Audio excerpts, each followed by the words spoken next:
Couple watches their wedding video, then spot a hidden detail that changes everything. The sun had just begun to set when Emma Matthews placed the last vanilla-scented candle on the coffee table. She stepped back, admiring her handiwork. The living room transformed into a cozy shrine of memories. A bottle of champagne chilled in an ice bucket, 2 crystal flutes stood ready beside it, and their wedding album lay open on the sofa. It was hard to believe an entire year had passed since she and Liam had exchanged vows in that picturesque vineyard chapel. "Is that the same wine we had at the reception?" Liam called from the kitchen, where he was arranging a platter of their favorite cheeses and fruits.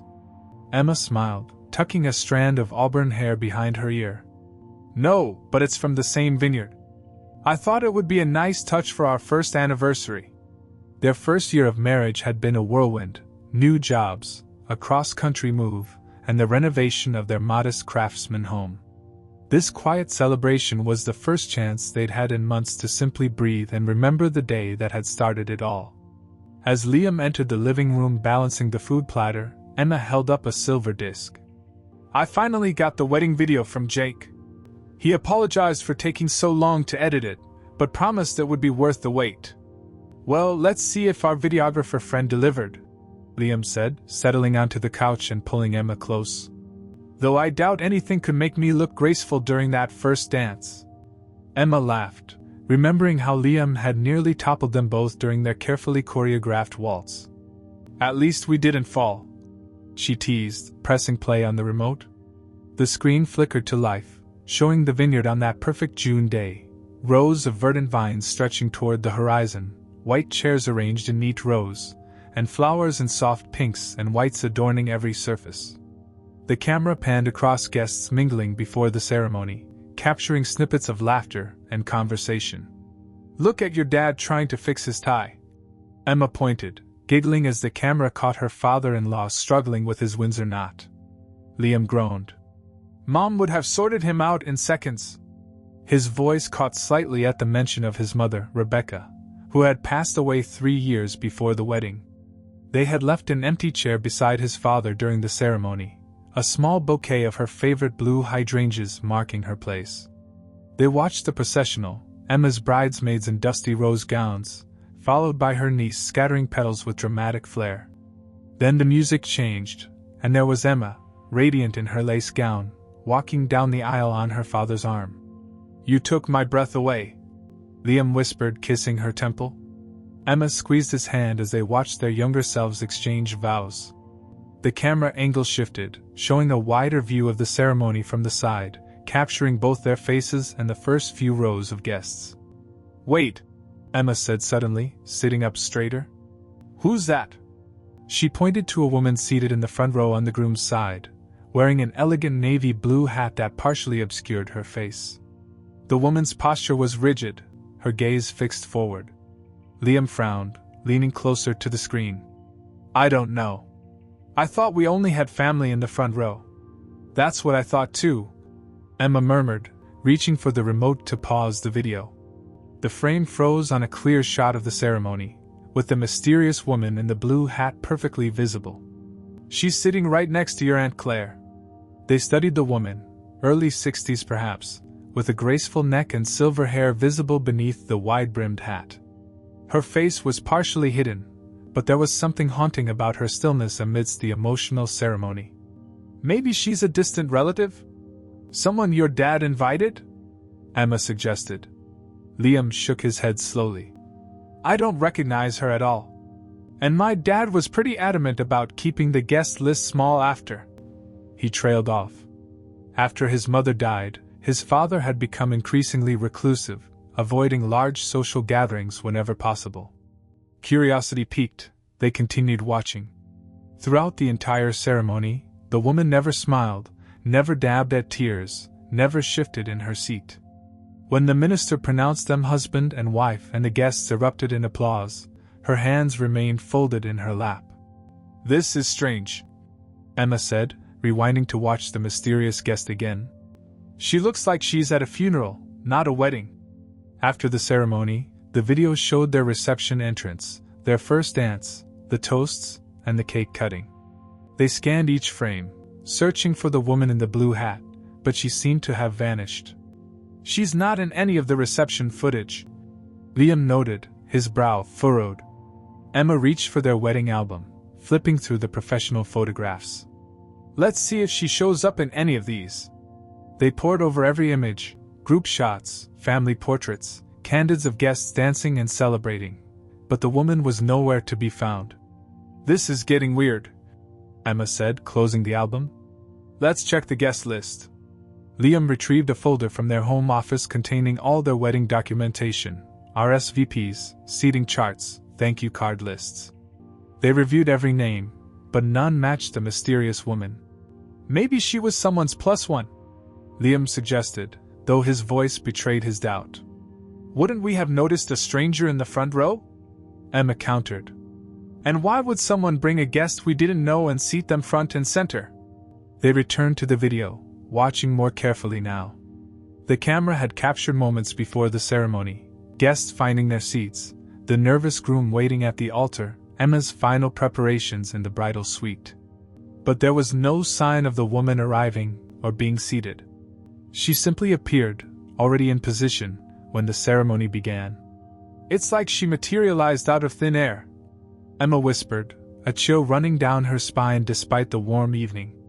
Liam ran a hand through his dark hair, his expression troubled. What if we ask my dad? He might remember her. Emma hesitated, knowing how painful wedding conversations could be for Liam's father, who had struggled with grief since losing his wife. Maybe we should check with the photographer and videographer first? They were capturing everything that day. Liam nodded, reaching for his phone. Jake edited the video, but Cameron was the one actually filming. I'll text him. While Liam composed a message to their videographer friend, Emma studied the frozen image on the screen. There was something unsettling about the woman's presence, the way she sat so still, so focused, yet so disconnected from the joy surrounding her. Cameron doesn't remember seeing her, Liam announced, looking up from his phone. He says he was concentrating on us, not the guests, but he's sure he would have noticed someone unusual in the front row. Emma bit her lip. That doesn't make sense. She's right there, plain as day. They decided to email their photographer as well, attaching a screenshot of the mystery woman and asking if he remembered her or had any clearer photos.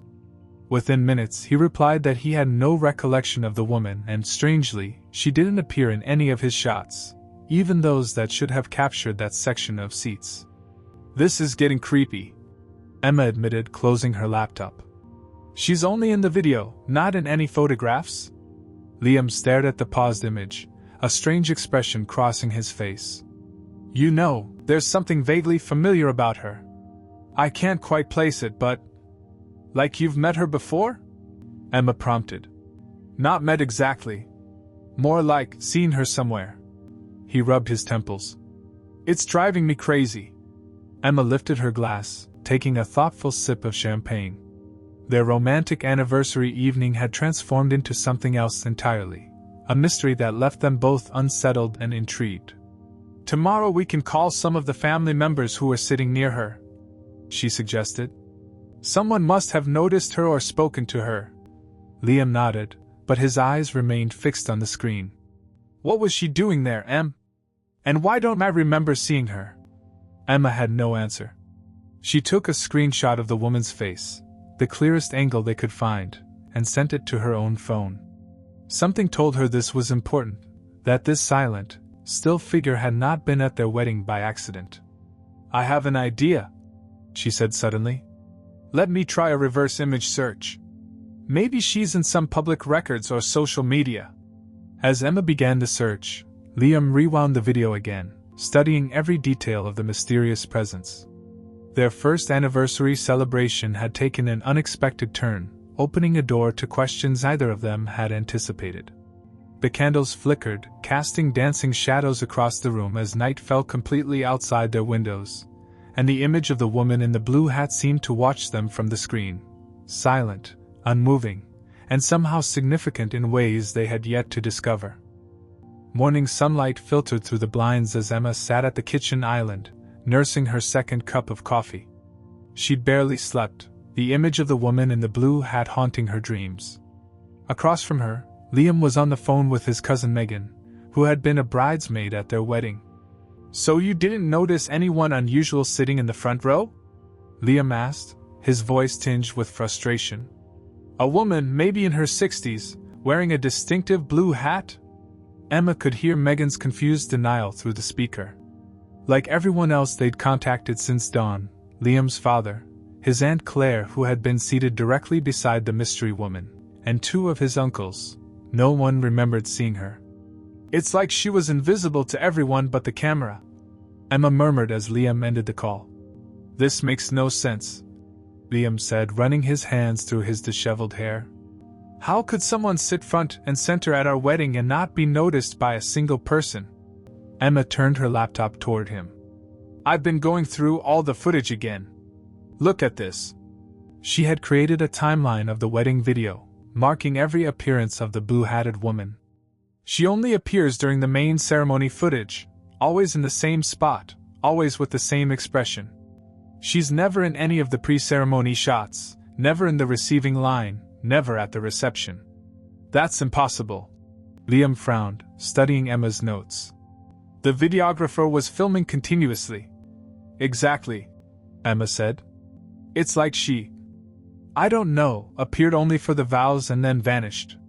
Liam reached for his phone again. "I'm calling Jake. Maybe there's something weird with the editing." Their videographer friend sounded bemused when Liam described their concern. "Dude, I just pieced together what Cameron shot. I didn't add or remove anyone. That would be some next-level visual effects, not my amateur editing skills. Could you check the raw footage?" Liam pressed.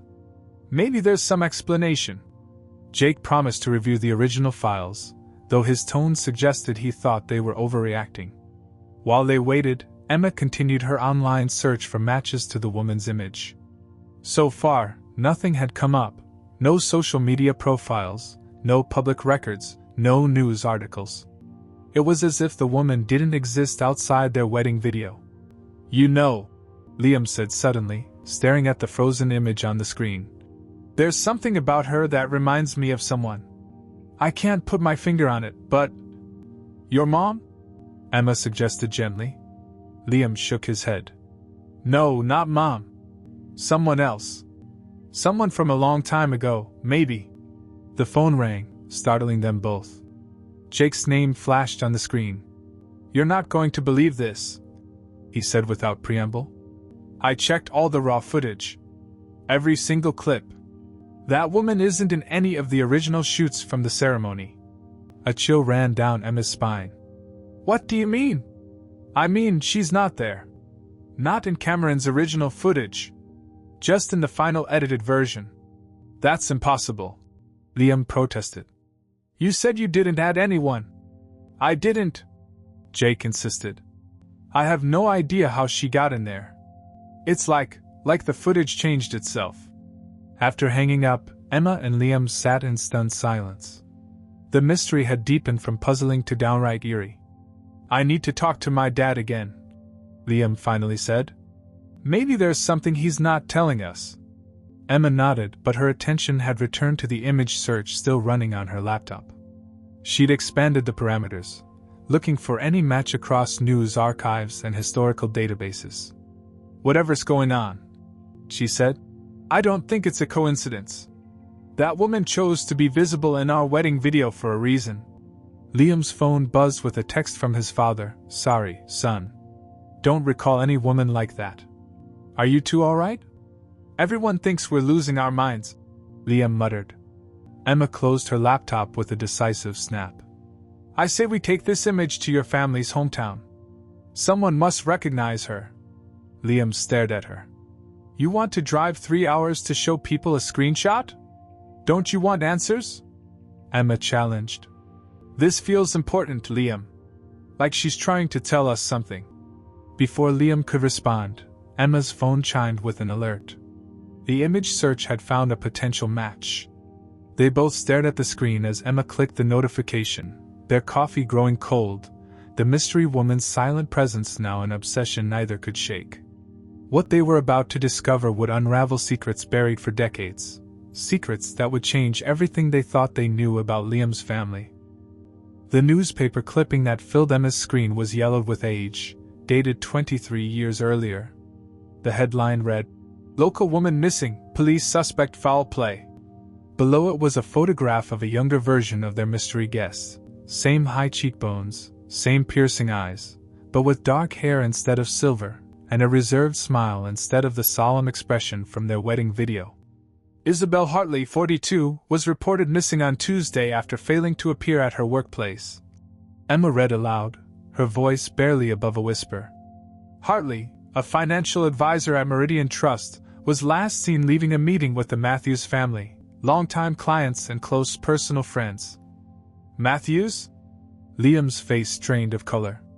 That's my mother's maiden name. Emma continued reading. According to Rebecca Matthews, Hartley appeared distressed during their meeting but refused to elaborate. She was my dearest friend, Matthews told reporters. I can't imagine where she's gone. My mother, Liam breathed, sinking into a chair. The woman in the blue hat knew my mother. Emma scrolled through related articles. The investigation had gone cold, no body found, no evidence of foul play, but no sign of Isabel Hartley either. She had simply vanished, leaving behind a modest apartment, a successful career, and apparently, a close friendship with Liam's mother. Why didn't anyone ever mention her to me? Liam wondered, his voice hollow. If she was Mom's dearest friend, why isn't she in any family photos? Why didn't Dad talk about her after Mom died? Emma skimmed another article dated 6 months after Isabel's disappearance. Listen to this. The investigation into Hartley's disappearance has been complicated by rumors of a dispute over the Matthews family trust. Sources close to the family suggest Hartley, who managed the substantial Matthews estate, had expressed concerns about misappropriation of funds shortly before she vanished. What family trust? Liam asked, bewildered. I never knew about any trust. After Mom died, Dad said there was just a house and her personal savings. Emma's fingers flew across the keyboard, searching for more information. Your mother's family had money? Grandpa Matthews owned some patents, made decent money. Liam shrugged. But nothing significant enough for a substantial estate. Or at least, that's what I was told. The pieces weren't fitting together. If Isabel Hartley had been managing a Matthews family trust, where was that money now? And why would she appear, or seem to appear, at their wedding 2 decades after her disappearance? We need to talk to your Uncle Howard, Emma said firmly. He handled all the family affairs after your mom died, right? Liam nodded reluctantly. His relationship with his father's older brother had always been strained. After Rebecca's death, Howard had stepped in to manage financial matters, claiming Robert Matthews was too grief-stricken to handle such responsibilities. Later, when Liam turned 21, Howard had explained that most of Rebecca's assets had been depleted by medical expenses. I'll call him. Liam agreed, though his expression suggested he'd rather do anything else. Uncle Howard answered on the 4th ring, his gruff voice instantly setting Liam's teeth on edge. What's this about, boy? I'm in the middle of a round of golf. Liam swallowed his irritation. I need to ask you about someone who knew Mom. A woman named Isabel Hartley. The silence that followed was so complete that Liam checked to see if the call had dropped. Finally, Howard spoke, his voice unnaturally tight. Where did you hear that name? So you do know her? Liam pressed. Listen to me carefully. Howard's voice dropped to a harsh whisper. That woman was trouble. Unbalanced. Obsessed with your mother. Whatever you think you know about her, drop it. She's not worth dredging up old history. She was at my wedding, Liam said, watching Emma's eyes widen at his direct approach. Another charged silence. That's impossible. Howard finally scoffed. She disappeared years ago. Probably ran off with some man or finished herself. Your mother wasted too much time worrying about her. Then why does she appear in my wedding video? Front row, wearing a blue hat. Clear as day. You're seeing things? Howard snapped. Or someone's playing a cruel joke. Isabel Hartley is gone, and good riddance. She caused nothing but problems, filling your mother's head with paranoid ideas. What kind of ideas? Liam challenged. This conversation is over, Howard declared. Take my advice and forget about Isabel Hartley. Focus on your new wife instead of chasing ghosts. The call ended abruptly, leaving Liam staring at his phone in disbelief. Well, that was illuminating, Emma said dryly. He's definitely hiding something. Liam nodded, a cold determination settling over him. My mother's old things are in the attic at Dad's house. If she and Isabel were close, there might be letters, photos, something to explain all this. And explain why your uncle is so adamant you drop it, Emma added. They gathered their evidence, the wedding video, the news articles about Isabel, and the strange coincidence of her appearance decades after vanishing, and headed to Robert Matthews' home across town. Liam's father welcomed them with mild confusion. Twice in 2 days? Is everything all right? Dad, Liam began carefully. We need to look through Mom's old things. And I need you to tell me everything you remember about Isabel Hartley. Robert's kindly face creased with concern. Isabel? I haven't heard that name in years. Why are you asking about her now? The gentle confusion in his father's eyes convinced Liam that whatever secrets lay buried, Robert wasn't their keeper. The answers they sought would be found elsewhere, perhaps in the dusty boxes tucked away in the attic, where his mother's life remained preserved in letters, photographs, and memories too painful for his father to revisit. The attic was stifling, dust motes dancing in the beams of afternoon sunlight that streamed through a small circular window. Liam and Emma had been sorting through boxes for nearly 2 hours, carefully examining old photo albums, school reports, and mementos that chronicled Rebecca Matthews' life. Your dad said most of her clothes were donated, Emma said, opening yet another cardboard box. But he couldn't bear to part with her winter coats. Said they still smelled like her perfume. Inside were 3 carefully preserved wool coats. Emma lifted each one, checking the pockets out of habit, not expecting to find anything. Liam, she called suddenly, her voice tight with excitement. There's something in this one. From the pocket of a camel-colored coat, Emma withdrew a bundle of envelopes tied with a faded blue ribbon. The handwriting on the topmost envelope was elegant and slanted, addressed simply to Becca, with no return address. With trembling fingers, Liam untied the ribbon. There were 12 letters in all, dated over a span of 8 months, ending just weeks before his mother's unexpected death from what they'd been told was a brain aneurysm. They're from Isabel, Liam confirmed, scanning the first one. Listen to this, dearest Becca, I've secured the documents as you requested. No one knows I have them. The terms of the trust are explicit. Everything goes to Liam upon his 25th birthday, with you as trustee until then. Howard has no legal claim, despite what he's told Robert. Emma leaned closer. She was helping your mom protect your inheritance. Liam moved to the next letter, dated a month later. I don't like the way Howard watches me during family gatherings. He suspects I know something.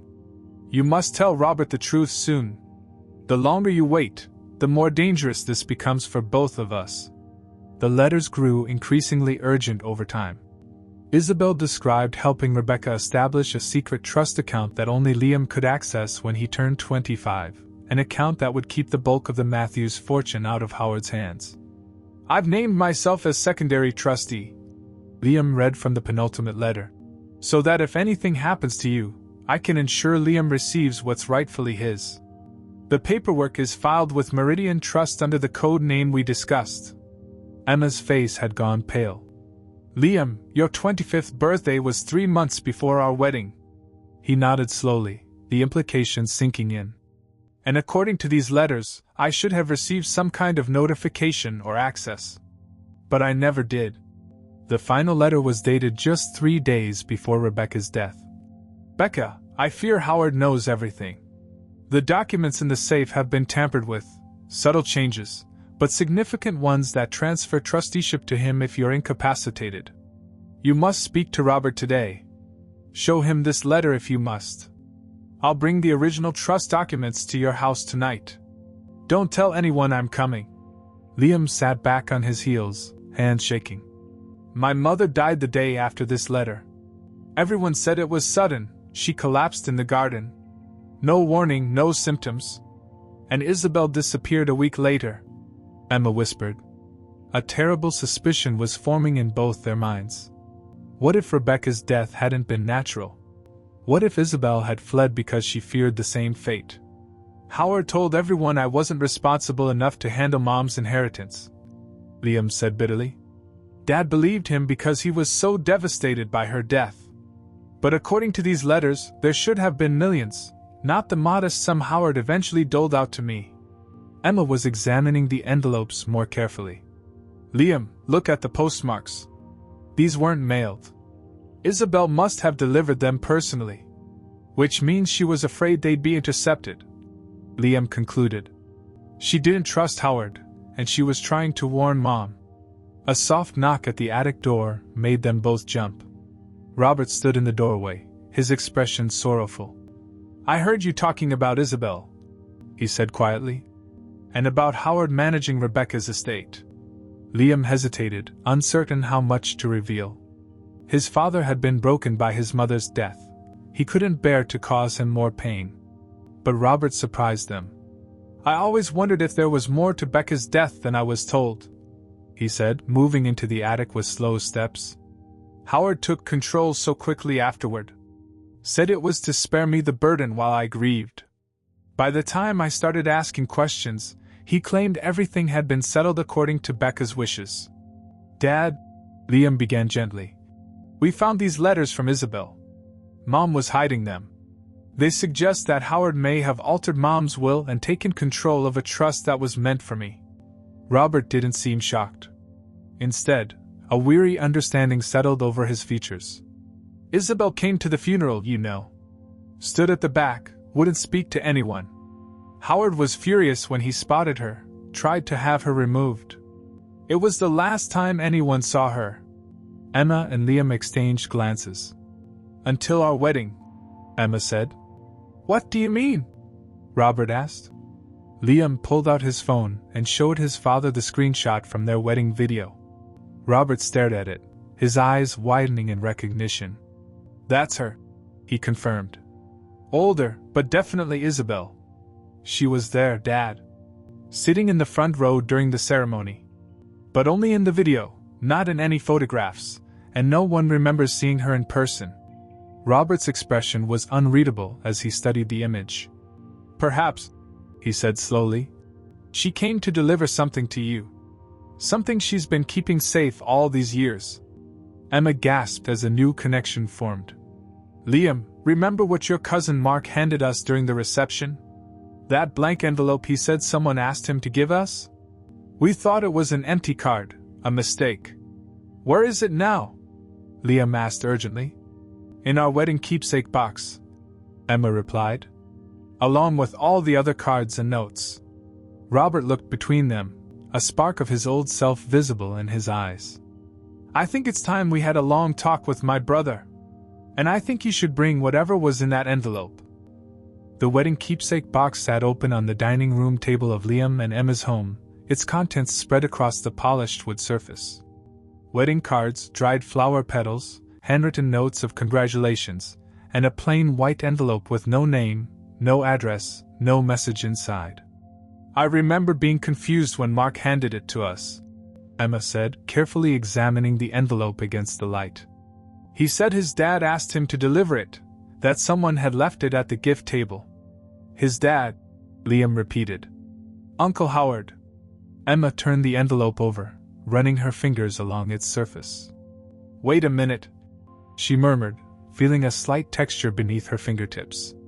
She angled it toward the lamp, revealing a faint, nearly invisible pattern that seemed to be pressed into the paper. It's a watermark, she realized. But I can't make out what it says. Liam leaned closer. I think I know how to see it better.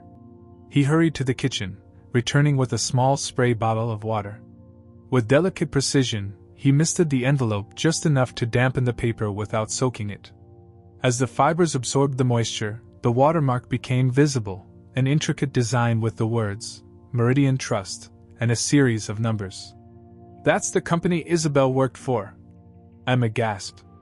And look at the date embedded in the watermark. It's exactly 25 years ago. When Mom established the trust, Liam said softly. This isn't just an envelope, it's evidence. Robert, who had been silently observing, spoke up.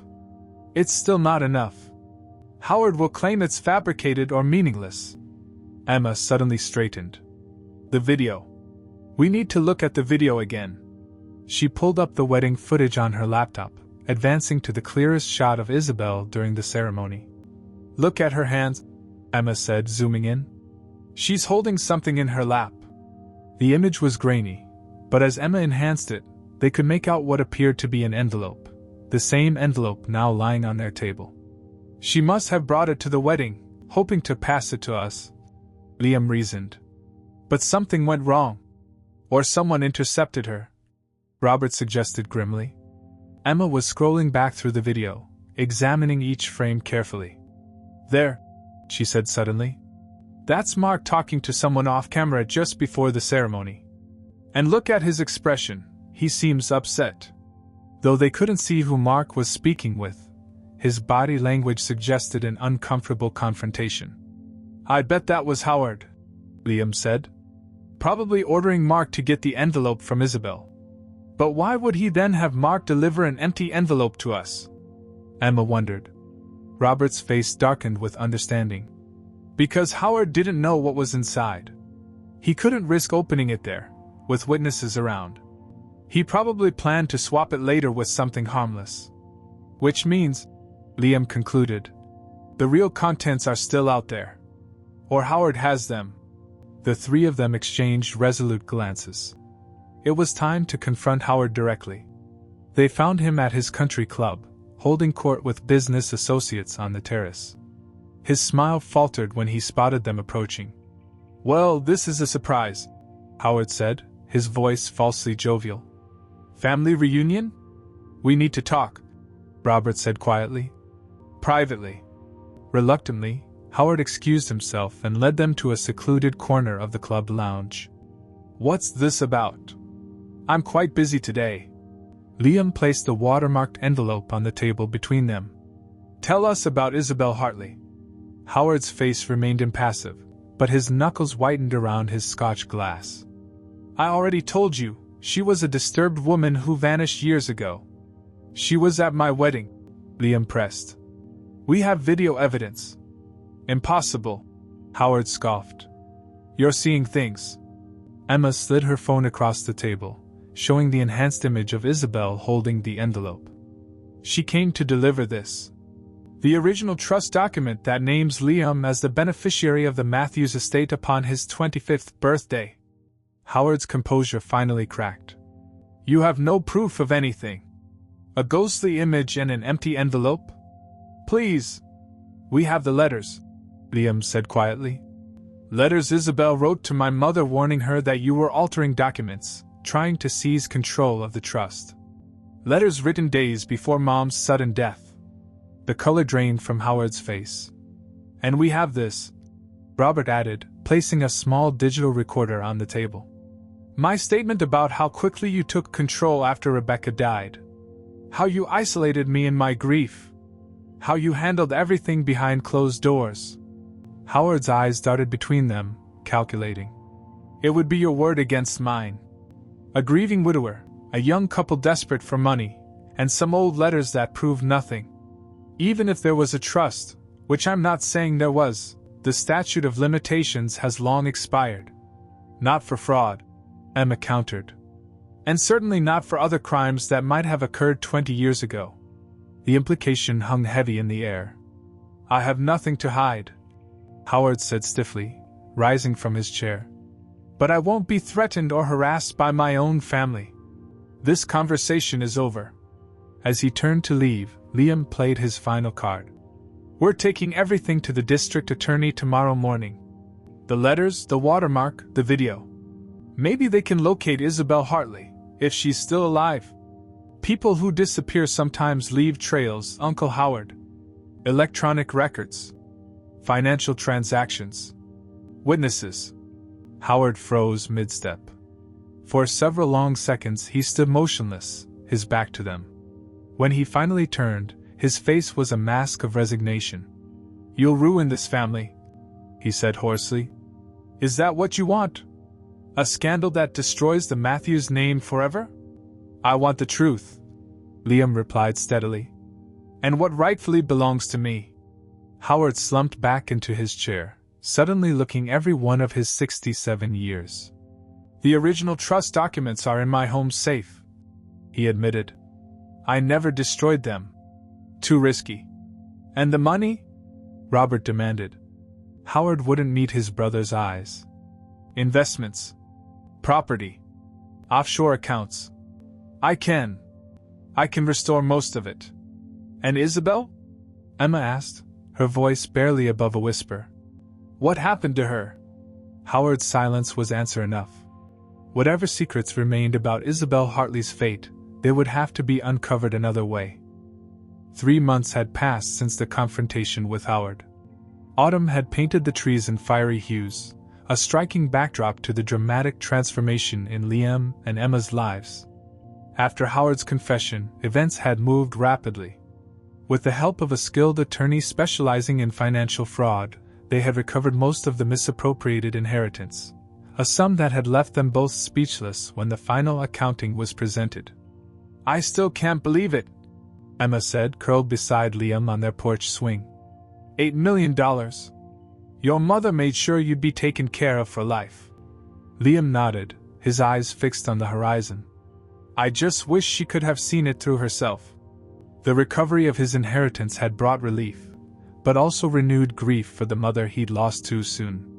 The investigation into Rebecca's death had been reopened based on the suspicious timing and Howard's subsequent actions. Though conclusive evidence of foul play remained elusive, too much time had passed. Howard had agreed to a comprehensive settlement to avoid public scandal and potential criminal charges. He had retreated to Florida, effectively exiled from the family he had attempted to control for decades. Most painful for Liam was the realization that his cousin Mark had been an unwitting accomplice, manipulated by his father into delivering the empty envelope. Mark's remorse had been genuine, his relationship with his father now as fractured as the family trust had once been. Have you decided what you want to do about the foundation? Emma asked, pulling Liam back from his thoughts. He smiled. Using a portion of the recovered funds, they had established the Rebecca Matthews Foundation, dedicated to supporting women escaping financial abuse, a tribute to his mother's foresight and courage. I signed the final paperwork yesterday, he confirmed. The first grants will go out next month. But for all the resolution they had found, one mystery remained unsolved: Isabel Hartley. Despite extensive searching, they had found no trace of her beyond the wedding video. No financial records, no property holdings, no official documentation of any kind after her disappearance 20 years ago. She risked everything to protect your inheritance, Emma mused. And somehow, she was there on our wedding day, but only in the video. A guardian angel of sorts, Liam said softly. Then, more practically, or someone who knew how to stay hidden for a very long time. Emma was about to respond when the doorbell rang. A courier stood on their doorstep with a small package addressed to Emma Matthews. No return address, no identifying information. With curious fingers, Emma unwrapped the package while Liam watched. Inside was a faded photograph in a simple silver frame. The image showed a younger Rebecca Matthews with her arm around a smiling Isabel Hartley. Between them, they held a baby, Liam, no more than a few months old. On the back, written in elegant script, were the words, "You were always meant to have it." How? Emma began, her voice catching. Liam gently took the photograph, studying the two women's faces. "She's still out there," he whispered. "She must be." The implication hung between them. If Isabel was alive, and the package suggested she had been watching over Liam from a distance all these years. She had come to his wedding, somehow appearing only on camera, to deliver the evidence that would eventually lead him to his rightful inheritance. Should we try to find her? Emma wondered. To thank her? Liam considered this, running his thumb over the faces in the photograph. I think she wants to remain hidden. Whatever happened 20 years ago, she chose to disappear rather than face it. We should respect that choice. 2 weeks later, they stood in the peaceful cemetery where Rebecca Matthews was buried. They had added a small memorial stone nearby, not a grave, but a tribute to Isabel Hartley, whose courage and loyalty had protected a legacy across decades. The simple granite marker read, "For IH, friend, protector, guardian. Your promise was kept." As they placed flowers at both stones, a gentle breeze rustled the autumn leaves overhead. Emma glanced up and caught a glimpse of blue among the trees, a woman in a hat, watching from a distance. When Emma blinked, the figure was gone. She said nothing to Liam, understanding now that some mysteries were meant to remain just that. Some guardians preferred to watch from the shadows, their work complete but their presence eternal. That evening, as they reviewed their wedding video one last time before storing it away, they noticed something neither had seen before. During their vows, when the camera panned across the guests, Isabel's solemn expression had transformed for just a single frame. In that frozen moment, captured only by the camera's eye, she was smiling. "She knew," Emma said quietly. "She knew that day would lead us here." Liam nodded, a sense of peace settling over him as he closed the video player. The mysterious guest who had appeared only in their wedding footage had vanished again, but not before changing his life forever. Whatever had happened to Isabel Hartley, whatever fate had befallen her after his mother's death, she had completed her final mission, delivering a son's inheritance and honoring a friend's last wish. As Liam switched off the screen, he whispered words meant for ears that might never hear them. "Thank you, Isabel. Wherever you are." In the darkness of the living room, as the anniversary candles burned low, Emma could have sworn she heard a faint response. Perhaps just the wind, perhaps something more. "You were always watched over." Some wedding guests, it seemed, left gifts that could never be measured in silver or gold, only in justice, in truth, and in promises kept across the boundaries of time and beyond the limitations of this world.